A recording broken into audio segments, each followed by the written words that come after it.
ইতিমধ্যে আমি দেখেছি এক জায়গাতে একটা ধর্ষণ বিরোধী মিটিং হয়েছে। সেখানে প্লেকার্ড নিয়ে একজন দাঁড়িয়ে আছে, একজন মহিলা। কি লেখা সেখানে? আপনার মেয়েকে যৌন শিক্ষা দেন। ধর্ষণের বিরুদ্ধে আন্দোলন করার জন্য নামছে, কিন্তু প্লেকার্ড ছিল কি? আপনার মেয়েকে যৌন শিক্ষা দান, যৌন শিক্ষা প্রদান করেন। আমরা কি দেখেছি? 100 ধর্ষণ করার পরে সেঞ্চুরি করতে দেখেছি বাংলাদেশে, বিচার দেখিনি। আমরা কি দেখেছি? জাহাঙ্গীরনগর ইউনিভার্সিটিতে ধর্ষণের কারণে গর্ভধারণ করেছে সেই নবজাত শিশু ইউনিভার্সিটির ক্যাম্পাসে ট্রাঙ্কের মধ্যে তালাবদ্ধ অবস্থা আমরা দেখেছি। আমরা কি দেখেছি?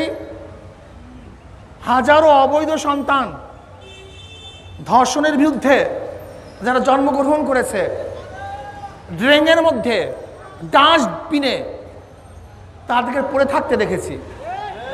আমরা কি দেখেছি?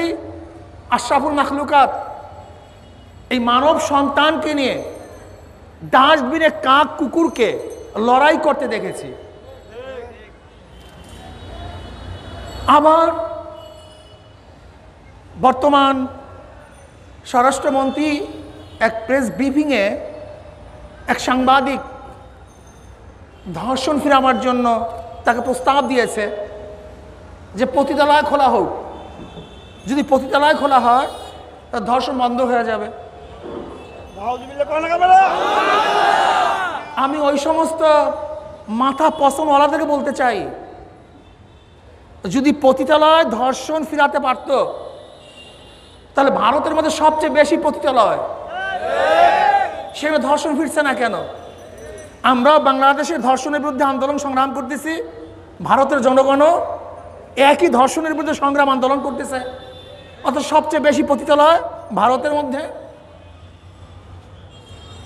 যারা ধর্ষণের বিরুদ্ধে আন্দোলন করে, সংগ্রাম করে, তাদের ভাবভঙ্গি, ডিজাইন আসলে ধর্ষকদের উৎসাহিত করে। এটা কি ধর্ষণ বিরোধী আন্দোলন? এই কি ধর্ষণ বিরোধী স্লোগান? আমরা কি দেখেছি? বাংলাদেশে এক আইন দেখেছি যে 18 বছরের আগে কোনো মেয়েকে বিবাহ দেওয়া যাবে না, এত বছরের আগে কোনো পুরুষ বিবাহ করতে পারবে না। হ্যাঁ, বিবাহ বন্ধনে আবদ্ধ হতে পারবে না, কিন্তু তার অপকর্মে লিপ্ত হতে পারবে। অপকর্মে লিপ্ত হওয়ার জন্য কোনো আইন নেই, কিন্তু বালেগ হওয়ার পরে বিবাহ করলে এদেশের মারাত্মক এক আইন রয়েছে। শুধু তাই নয়, যদি আপনি আজকে 16 বছরের নিচে কোনো মেয়েকে, 18 বছরের নিচে কোনো মেয়েকে বিবাহ পড়ান, আপনার বিরুদ্ধে কেস হয়, আপনাকে জেলে ধরে নিয়ে যায়। কেন? আমি প্রশ্ন করতে চাই, শেখ সাহেব বিয়ে করছিলেন কত বছর বয়সে? এবং আজকে আমাদের মাননীয় প্রাইম মিনিস্টারের মার যখন বিবাহ হয়েছিল তখন তার বয়স কত হয়েছিল? একটু খুঁজে দেখেন তো। আমরা বলবো, বর্তমানে যেই সমস্ত আমাদের মেয়েরা ধর্ষণ ফিরাবার জন্য, ধর্ষকদের আকৃষ্ট করার জন্য মাঠে নেমেছেন, এর মাধ্যমে ধর্ষণ ফিরবে না, বরং ধর্ষণ মারবে। এই পদ্ধতি ধর্ষণ ফিরানো যায় না। ধর্ষণ ফিরাবার জন্য ইসলাম যে পদ্ধতি দিয়েছে, এর বাহিরে গোটা দুনিয়ার যেই পদ্ধতি অ্যাপ্লাই করেন না কেন, সেই পদ্ধতির মাধ্যমে কোনো ধর্ষণ ফিরতে পারে না। যদি ফিরত তাহলে বিল ক্লিন্টনও ধর্ষণ মামলায় পড়তেন না, তার বিরুদ্ধে ধর্ষণের অভিযোগ কোনো মানুষ তুলতো না, কিন্তু তার বিরুদ্ধেও ধর্ষকের অভিযোগ তোলা হয়েছে। আমাদের দেশে অনেক প্রেসিডেন্টের বিরুদ্ধেও ধর্ষকের অভিযোগ তোলা হয়েছে। আমি আমার যুবক বন্ধুদেরকে বলবো, হ্যাঁ আমার যুবক বন্ধুরা, তোমরা কি জানো তোমাদের ইতিহাস? তোমরা তোমাদের ইতিহাস অনেকেই জানো না।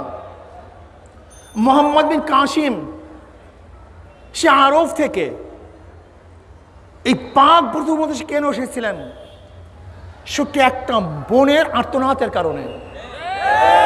আমার একটা বোন রাজা দাহিরের জলদস্যু কর্তৃক অপমানিত অপদস্থ হওয়ার কারণে আমার ওই বোন নালিশ দিয়েছিল, প্রার্থনা করেছিল এই বিচার করার জন্য। তখন মোহাম্মদ বিন কাসিম 17 বছরের যুবক, সে আমার মা বোনের জাত রক্ষা করার জন্য 5000 সৈন্য নিয়ে সিন্ধু প্রদেশ রাজা দাহিরের 1 লক্ষ সৈন্যের বিরুদ্ধে বিজয় অর্জন করেছিল। তুমি কি জানো স্পেন কেন জয় হয়েছিল? তোমাদের অনেকেরই জানা নেই। তারেক বিন জিয়াদ, তার বয়স 70 বছর। আমরা তারেক বিন জিয়াদের নাম শুনি, আমরা অনেকেই ভাবি হয়তো সে অল্প বয়সী এক যুবক হবে। না, তারেক বিন জিয়াদের বয়স ছিল 70। সে স্পেন কেন আক্রমণ করেছিল? স্পেন আক্রমণ করেছিল এক মা এবং এক বোনের আর্তনাদের কারণে। আমার বোনকে অপমান করেছিল, অথচ সে মুসলমান ছিল না। যেই বোন মুসলমান শাসকদের কাছে স্পেনীয়দের বিরুদ্ধে কেস দায়ের করেছিল, সে বোনটাও মুসলিম বোন ছিল না, একটা খ্রিস্টান মেয়ে ছিল।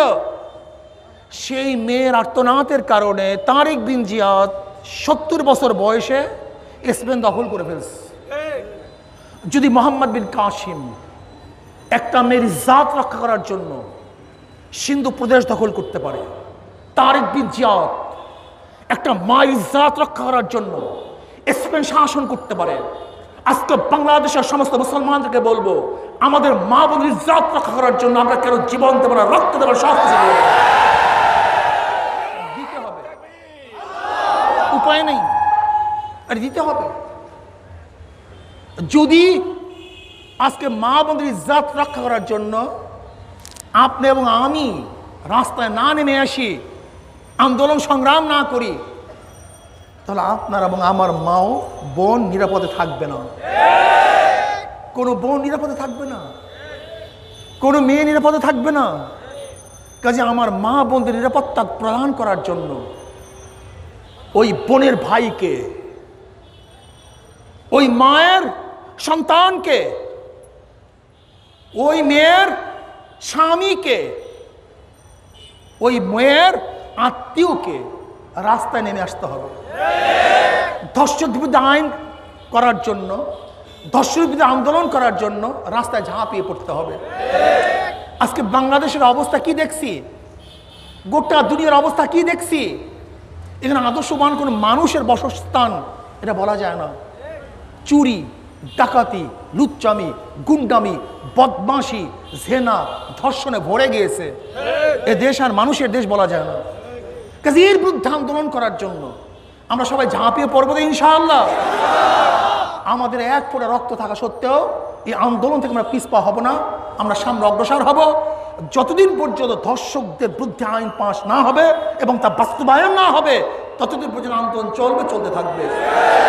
কাজে আল্লাহ পাক আমাকে এবং আমাদের সবাইকে এর বিরুদ্ধে আইন পাস করার তৌফিক দান করেন। এখন আমরা সবাই